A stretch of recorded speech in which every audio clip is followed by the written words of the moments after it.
आप सभी का एक बार फिर स्वागत है SPN 9 के इस खास कार्यक्रम में और मैं हूं आपके साथ फरहान।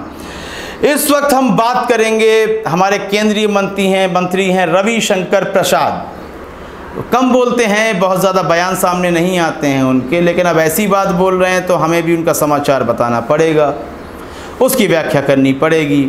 उनका कहना है कि कांग्रेस अध्यक्ष पूर्व अध्यक्ष माफ़ कीजिएगा, कांग्रेस के पूर्व अध्यक्ष जो राहुल गांधी हैं, उनकी बात उनके चीफ मिनिस्टर जो मुख्यमंत्री हैं अन्य राज्यों में, वह भी नहीं सुनते हैं।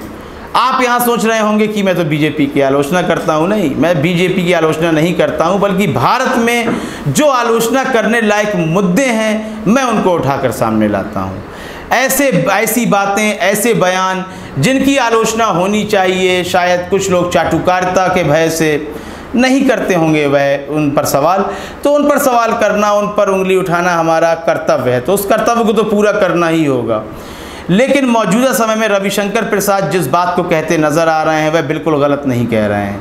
कह रहे हैं कि राहुल गांधी की बात उनके चीफ मिनिस्टर भी नहीं सुनते हैं या नहीं सुनते हैं यह मुझे नहीं मालूम, लेकिन जिस तरह राहुल गांधी चुनाव हारने के बाद मौजूदा 2019 में लोकसभा के अपना इस्तीफ़ा पटक कर इटली चले गए थे, मतलब किसी ने इस्तीफ़ा मांगा नहीं था, आप अपना इस्तीफ़ा स्वयं पटक देते हैं, इटली की ओर कूच कर जाते हैं, मजबूरन सोनिया गांधी अंतरिम अध्यक्ष के रूप में मौजूद हैं अभी।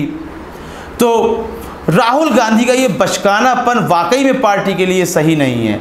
आप एक नेता हैं, प्रधानमंत्री पद के दावेदार बन रहे थे, दावेदार थे, जीत जाते तो प्रधानमंत्री के रूप में सामने आते, लेकिन आपकी इस छोटी सी हरकत ने यह दर्शा दिया कि वाकई में आप प्रधानमंत्री नरेंद्र मोदी का विकल्प नहीं हैं।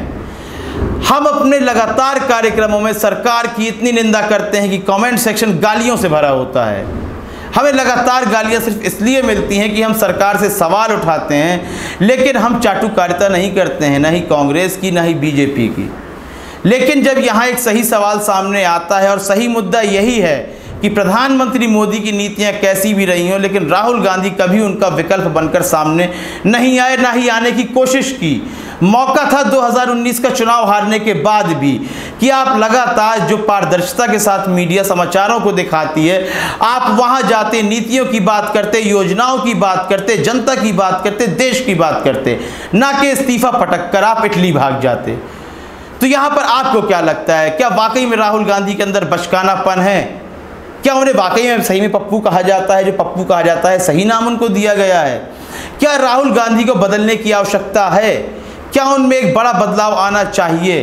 क्या वाकई में वे प्रधानमंत्री पद के दावेदार के रूप में एक सही एवं पुख्ता व्यक्ति हैं? इस संबंध में अपनी राय देना बिल्कुल भी ना भूलें। कार्यक्रम को लाइक करें, ज़्यादा से ज़्यादा शेयर करें और चैनल को सब्सक्राइब अवश्य कर दें। तब तक के लिए इजाज़त दीजिए, धन्यवाद।